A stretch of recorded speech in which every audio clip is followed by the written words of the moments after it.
गुरुर्ब्रह्मा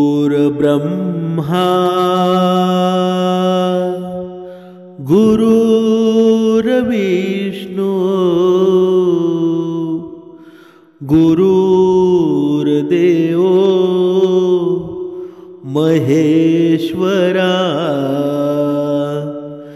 सद्गुरु साक्षात परब्रह्मा तस्मै श्री सद्गुरुवे नमः। जय जय रघुवीर समर्थ श्रीराम समर्थ।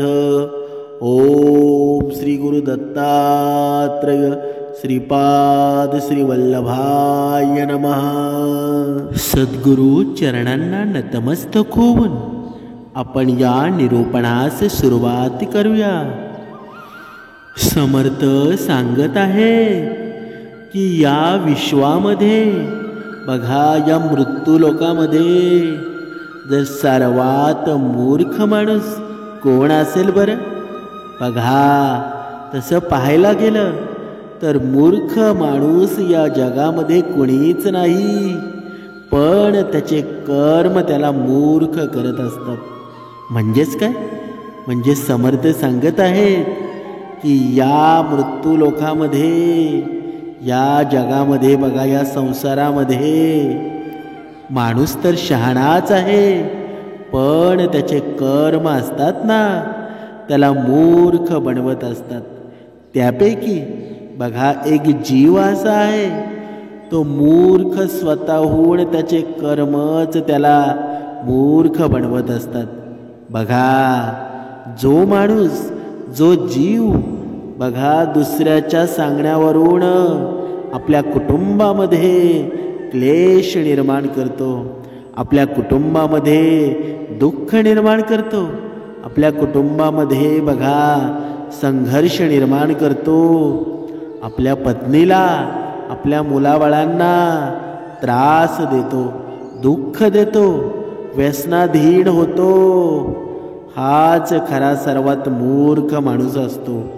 बघा, काही लोक असतात बघा, आपल्या पत्नीवर, आपल्या मुलांवर संशय घेतात, आणि ही संशय वृत्ती आहे ती माणसाला कधीच सुख प्राप्त करून देत नाही, कारण माणसाची तिथे अधोगतीच होते, कधीही सुख त्याच्या जीवनामध्ये निर्माण होत नाही। म्हणून समर्थांनी सांगितलेलं आहे की या मूर्खापासून प्रत्येकानं दूर राहावं।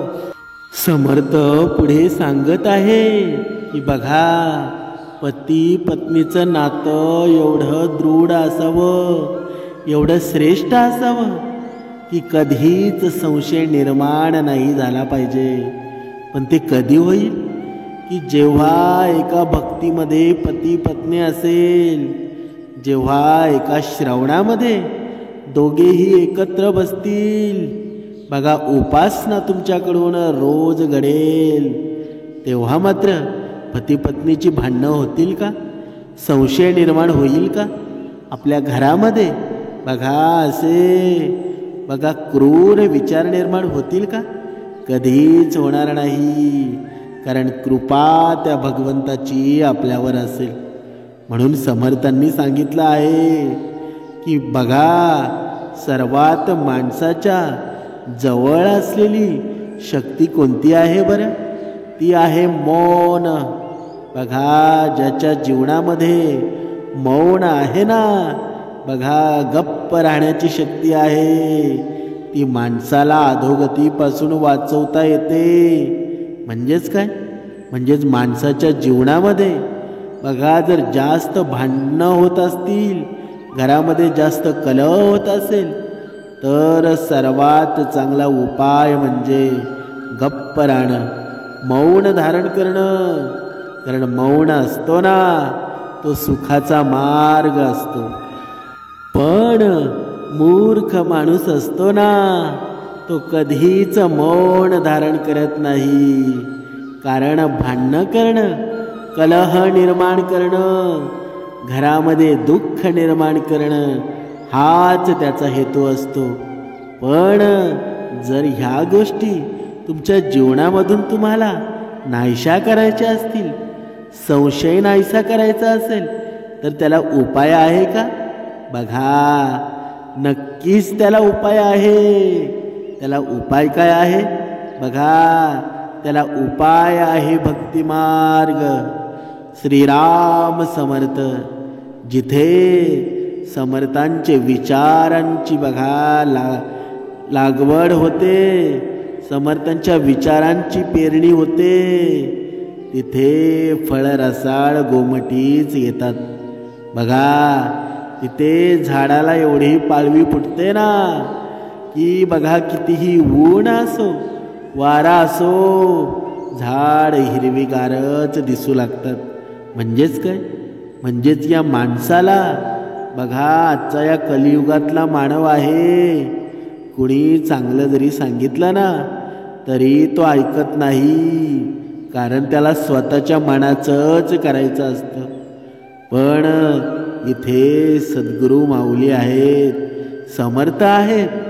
बघा, जिथे समर्थांची शिकवण होते ना तिथे माणूस आपोआप बघा मौन धारण करायला लागतो, आपोआप सद्गुणी होऊन जातो.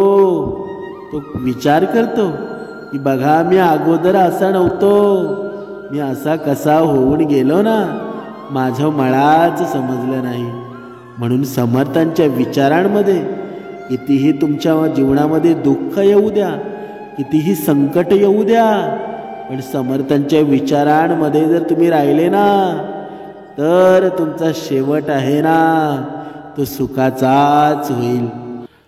कारण जिथे संतांचे बघा विचार पेरले जातात ना तिथे जीवन सुखमयच होऊन जातं. बघा, रामायणामध्ये वाल्याचा वाल्मिकी झाला ना, जेव्हा नारद मुनींनी जेव्हा तिथे साक्षात्कार घडला, जेव्हा सांगितलं या तुझ्या पापाचा वाटेकरी कोण? बघा, तेव्हा त्याने बायका मुलांना विचारलं की मी हे एवढे बघा मर्डर करत आहेत, बघा हे एवढ्या लोकांना मारत आहेत, याचा तुम्ही वाटेकरी आहात का? तर बायका मुलांनी डायरेक्ट नकार दिला, आम्ही नाही तुमचे वाटेकरी. मग तेच बघा घेऊन जेव्हा वाल्याच्या डोक्यामध्ये प्रकाश पडला, पण तो प्रकाश कोणी पाडला बरं? संतांनीच पाडला ना. म्हणून जिथे संतांचे विचार निर्माण होतात ना जीवनाचा कायापालटच होतो. तुमच्या संसारामध्ये बघा सुखच निर्माण होईल. बघा, आपण पाहणार आहोत की मूर्ख माणूस नक्की कसा असतो, आणि मूर्ख माणसाला कितीही समजून सांगितलं तरीही मूर्ख माणूस असतो ना तो मानवाचं कधीच ऐकत नाही. बघा, आपण एका कथेद्वारे स्पष्ट करूया. बघा, एका नगरामध्ये एक शेठ राहत होता. शेठला एक पुत्र होता. शेठने त्याच्या पुत्राचे लग्न लावून दिलं आणि लग्नानंतर शेठचा मुलगा शहरामध्ये कमवण्यासाठी निघून जातो आणि त्या शेठच्या मुलाची बायको घरीच राहते. एके दिवशी शेठच्या मुलाची बायको विहिरीवर स्नान करण्यासाठी जाते आणि तिथे जाऊन ती स्नान करू लागते. बघा, इतक्याच तिथे 3 वाटसरू येतात आणि शेठच्या मुलाच्या बायकोला म्हणतात, हे श्री, आम्ही खूप लांबून आलो आहोत आणि आम्हाला खूप जोराची तहान लागली आहे. बघा, आणि म्हणूनच तुम्ही आम्हाला थोडंसं पाणी प्यायला द्याल का? बघा, त्या वेळेला शेठच्या मुलाच्या बायकोच्या अंगावर पुरेसे कपडे नव्हते, कारण ती आंघोळ करत होती आणि त्याच वेळा ते तिघे वाटसरू तिथे आलेले असतात. बघा, आणि त्यातील एक माणूस म्हणतो, आम्हाला पाणी द्या. बघा, पुढे त्या मुलाची पत्नी त्या लोकांना म्हणते, की भाऊ तुम्ही कोण आहात? तेव्हा त्यांच्यामधील एक वाटसरू म्हणतो, आम्ही प्रवासी आहोत आणि आम्हाला खूप जास्त तहान लागली आहे, आम्हाला तुम्ही पाणी पाजा. त्या माणसाचं बोलणं ऐकून त्या मुलाची पत्नी म्हणते, प्रवासी तर फक्त दोनच असतात, तुम्ही कोणते प्रवासी आहात? आता तो माणूस खूपच विचारात पडतो. त्याला समजत नाही की तो कोणत्या प्रकारचा प्रवासी आहे. तो सेठच्या मुलाच्या बायकोला कोणतेही उत्तर देत नाहीत. बघा, तेव्हा दुसरा माणूस म्हणतो, मला खूप जोराची तहान लागली आहे आणि मी तहानेने खूपच व्याकुळ झालो आहे आणि म्हणूनच तुम्ही मला पाणी पाजा. तेव्हा शेठच्या मुलाची बायको म्हणते, भाऊ तुम्ही कोण आहात? तेव्हा तो माणूस म्हणतो, मी अनपढ गवार आहे, तुम्ही मला पाणी पाजा. तेव्हा त्या मुलाची बायको म्हणते, अनपढ गवार तर 2 प्रकारचे असतात, तुम्ही कोणत्या प्रकारचे अनपढ गवार आहात? बघा हे सांगा, तेव्हा मी तुम्हाला पाणी प्यायला देईल. तेव्हा तो माणूस सुद्धा काहीच उत्तर देत नाही. तेव्हा सुद्धा विचारात गुंग होतो की मला सुद्धा माहीत नाही की मी कोणत्या प्रकारचा अनपढ गवार आहे. तेव्हा तिसरा व्यक्ती म्हणतो, ताई मला पाणी पाजा, तहानेने माझा आता जीवच जाणार आहे. जर मला आणखी थोडा वेळ पाणी मिळालं नाही तर माझा जीव जाईल आणि म्हणूनच तुम्ही मला पाणी पाजा. बघा, तेव्हा त्या मुलाची पत्नी त्या माणसाला म्हणते, तुम्ही कोण आहात? जर तुम्ही सांगितलं की तुम्ही कोण आहात तर मी तुम्हाला नक्कीच पाणी पाजेल. तेव्हा तो माणूस म्हणतो, मी मूर्ख आहे, तुम्ही मला पाणी पाजा. तेव्हा त्या मुलाची पत्नी म्हणते, या जगात 2 प्रकारचे मूर्ख असतात, तुम्ही कोणत्या प्रकारचे मूर्ख आहात? बघा आता तो माणूस सुद्धा मुलाच्या पत्नीच्या या प्रश्नाला काहीच उत्तर देत नाही. तो सुद्धा मोठ्या विचारामध्ये पडतो. तो विचार करत बसतो की मला स्वतःला सुद्धा माहीत नाही की मी कोणत्या प्रकारचा मूर्ख आहे आणि काहीच समजत नाही व तो काहीच उत्तर देत नाही. बघा पुढे आता ते तिन्ही माणसं, तिघे वाटसरू तहानलेलेच त्या विहिरीवरून पुढे जाऊ लागतात. जेव्हा ते पुढे जाऊ लागतात तेव्हा शेठच्या मुलाची बायको म्हणते, भाऊ तुम्ही माझ्या घरी चला, इथून काहीच अंतरावर माझं घर आहे, तिकडे गेल्यावर मी तुम्हाला नक्कीच पाणी देईल. बघा ते तिघेही वाटसरू शेठच्या घरी येतात आणि त्यानंतर शेठच्या मुलाची बायको स्नान करून कपडे परिधान करून बघा तिथे येते. जेव्हा हे तिघेजण वाटसरू आणि मुलाची पत्नी बघा घरी पोचतात तेव्हा शेठची नजर त्यांच्यावर पडते. तेव्हा शेठ विचार करू लागतो, माझी सुनबाई या कुठल्या पुरुषांसोबत फिरत आहे? तिचा नवरा बाहेर कमवण्यासाठी गेला आहे आणि ही इकडे पुरुषांसोबत फिरत आहे. याच गोष्टीचा तो विचार करू लागतो. इकडे शेठच्या मुलाची पत्नी त्या वाटसरूंना घरी घेऊन जाते व त्यांना पाणी पाजते आणि त्यांना म्हणते, भाऊ मी तुम्हाला विहिरीवर पाणी यासाठी पाजले नाही, कारण मी विहिरीवर स्नान करत होते आणि माझ्या शरीरावर पुरेसे कपडे सुद्धा नव्हते आणि त्यामुळं मी तुमच्या समोर येऊ शकत नव्हते आणि म्हणूनच मी तुम्हा तिघांना इतके कठीण प्रश्न विचारले. तुम्हाला पाणी न पाजण्याचा माझा असा कोणताही चुकीचा उद्देश नव्हता आणि म्हणूनच मी तुम्हाला घरी घेऊन बघा इथे पाणी पाजत आहे.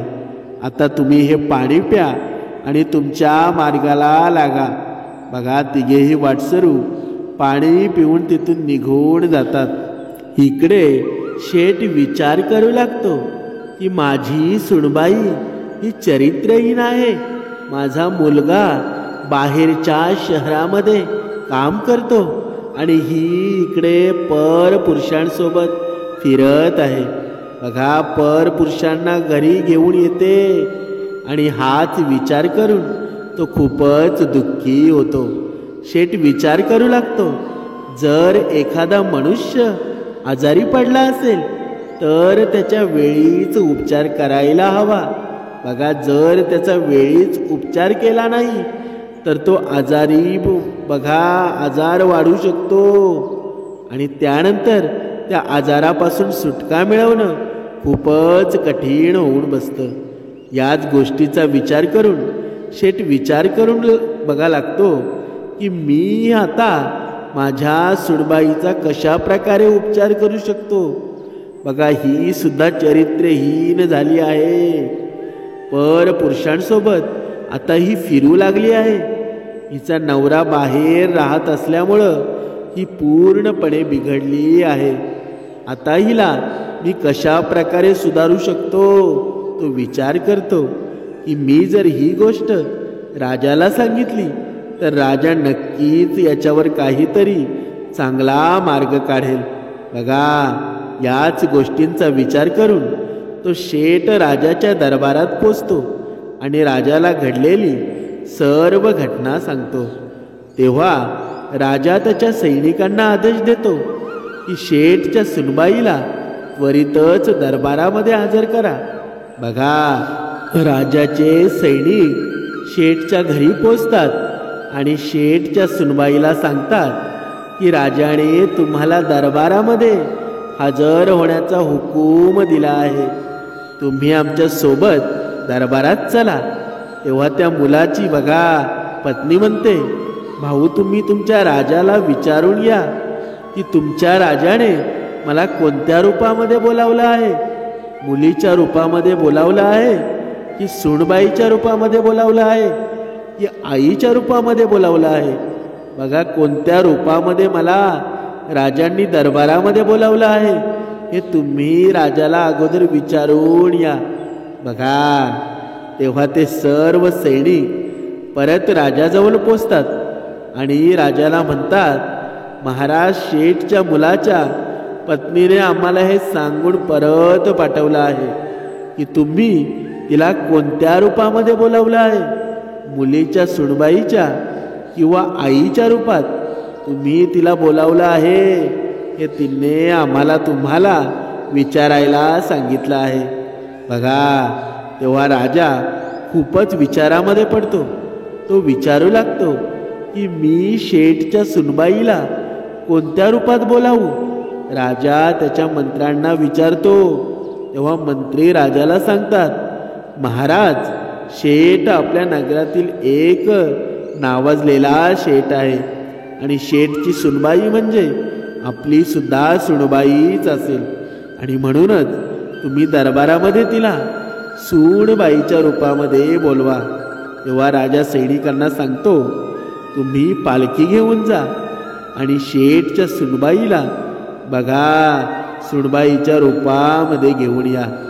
तेव्हा राजाचे सैनिक पालखी घेऊन शेठच्या घरी पोचतात आणि मुलाच्या पत्नीला म्हणतात, राजाने तुम्हाला सूनबाईच्या रूपामध्ये बोलावलं आहे. बघा, सैनिकांनी असं म्हटल्यावर शेठच्या मुलाची बायको लगेचच पालखीमध्ये बसते आणि सैनिक पालखी उचलून राजाच्या दरबारामध्ये घेऊन जातात. बघा, शेठच्या मुलाची बायको राजाच्या दरबारामध्ये हजर होते. तेव्हा राजा तिला विचारतो, तू चरित्रहीन आहेस. तुझा नवरा बाहेरच्या राज्यात कमवण्यासाठी गेला आहे आणि तू इकडे पर पुरुषांसोबत फिरत आहेस. हे असं आमच्या राज्यात चालणार नाही. जर तुला असं वागायचं असेल तर तुला आमचं राज्य सोडून जावं लागेल. बघा, अन्यथा तुला शिक्षा देण्यात येईल. राजाचं हे बोलणं ऐकून सुनबाई म्हणते, महाराज, मी एक पतिव्रता स्त्री आहे. माझ्यावर कोणत्याही प्रकारचा डाग लावण्यापूर्वी तुम्ही थोडा विचार करा. एका तहानलेल्यांना पाणी पाजणं, भुकेलेल्यांना अन्न देणं अपराध आहे का?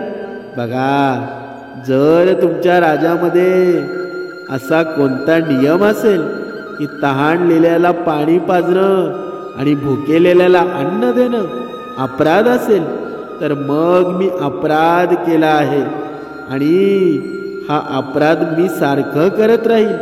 सूनबाईचं हे बोलणं ऐकून राजा खूपच चिंतित होतो आणि राजा म्हणतो, तू मला पूर्ण गोष्ट सविस्तरपणे सांग.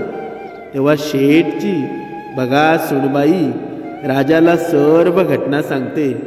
महाराज, मी विहिरीवर आंघोळ करत होते. इतक्यात 3 वाटसरू तिथे आले आणि ते मला म्हणाले की आम्हाला तहान लागली आहे, तुम्ही आम्हाला पाणी पाजा. तेव्हा माझ्या शरीरावर पुरेसे कपडे नव्हते, त्यामुळे मी त्यांच्यासमोर जाऊ शकत नव्हते आणि म्हणूनच मी बसल्या बसल्या त्या तिघांनाही असे कठीण प्रश्न विचारले की त्यांनी त्यांची उत्तरं त्यांना देता आली नाहीत. बघा, आणि त्यानंतर मी त्यांना माझ्या घरी पाठवलं व मी कपडे घालून घरी आले आणि त्यानंतर मी त्यांना पाणी पाजून तिथून त्यांच्या मार्गाला पाठवलं. आणि आता यामध्ये चुकीचं असं काही केलं आहे का? बघा, लक्ष देऊन ऐका. आपण पाहत आहोत नक्की मूर्ख माणूस कोण आहे.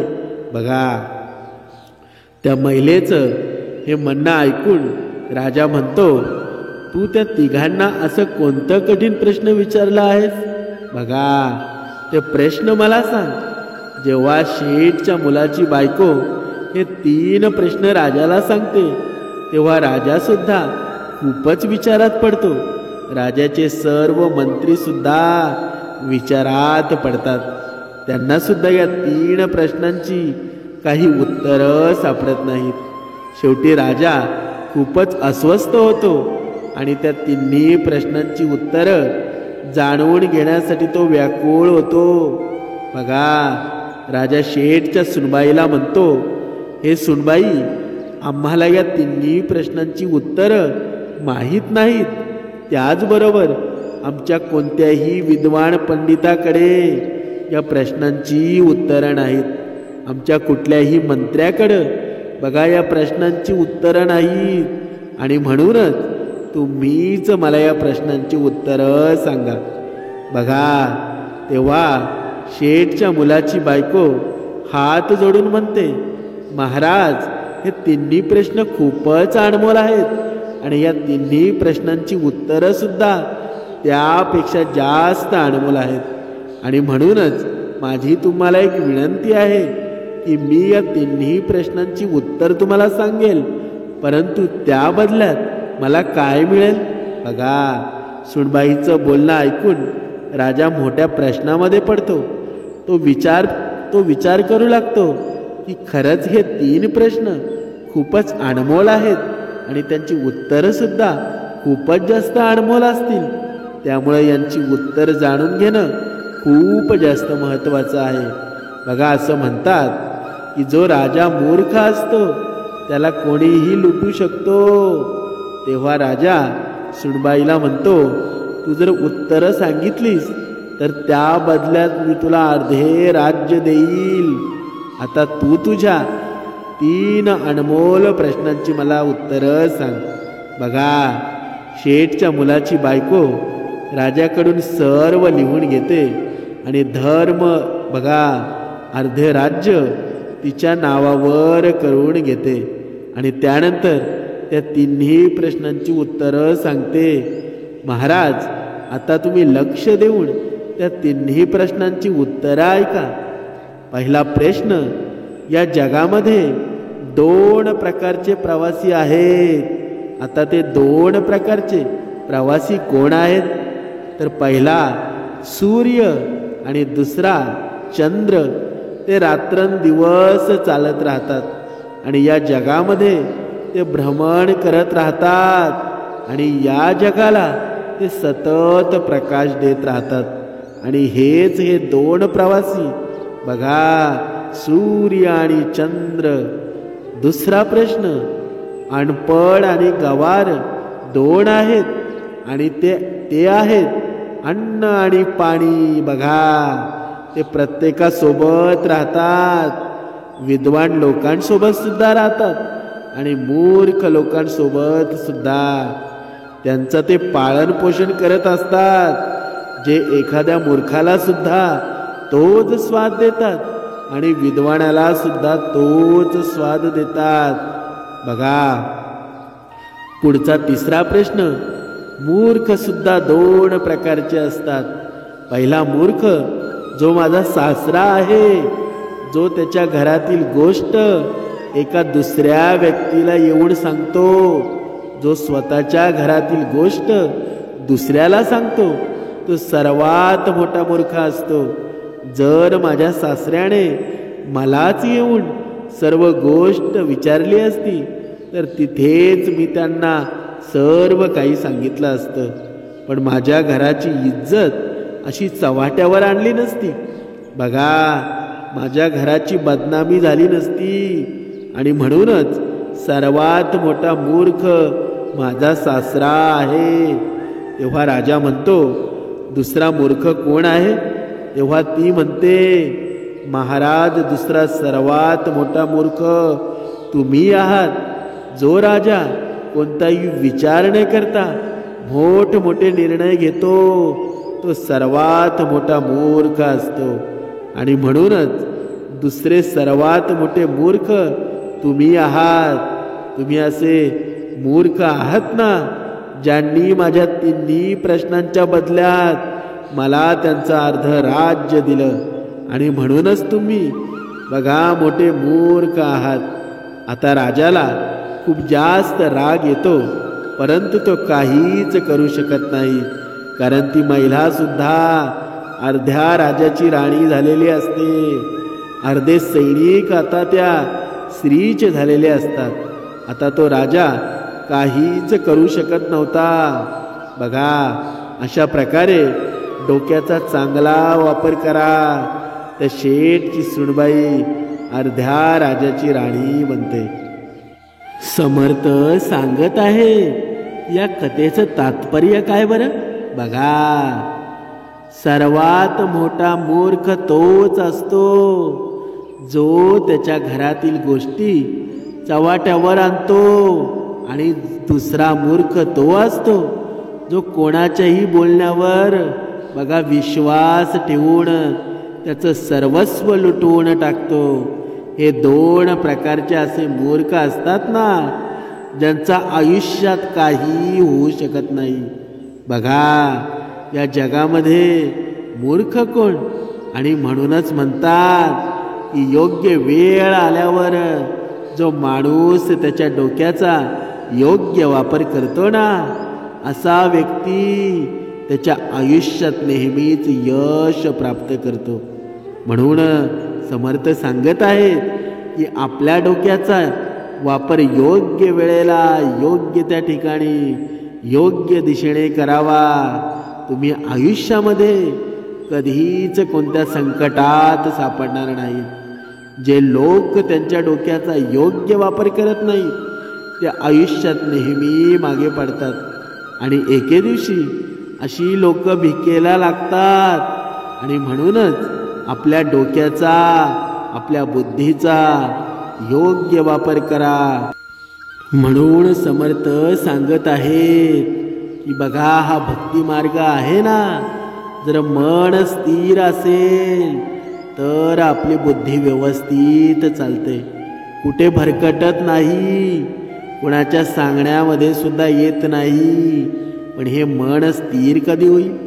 जेव्हा आपण भक्ती मार्ग करू, जेव्हा आपण समर्थांनी सांगितलेल्या बघा पावलावर पाऊल ठेवून वचनबद्ध होऊ, तेव्हाच आपल्या हातून क्रूर कर्म घडणार नाहीत, कर्म चांगले घडतील.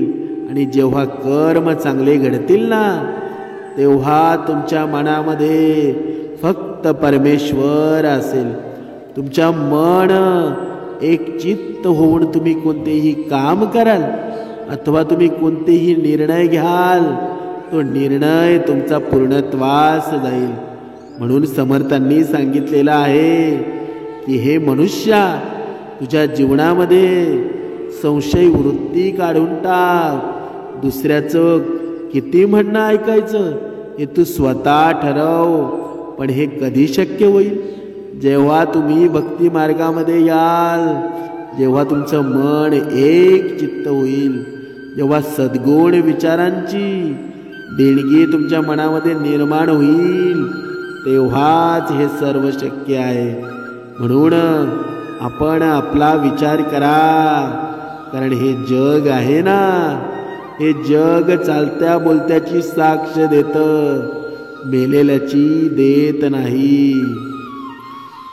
जय जय रघुवीर समर्थ.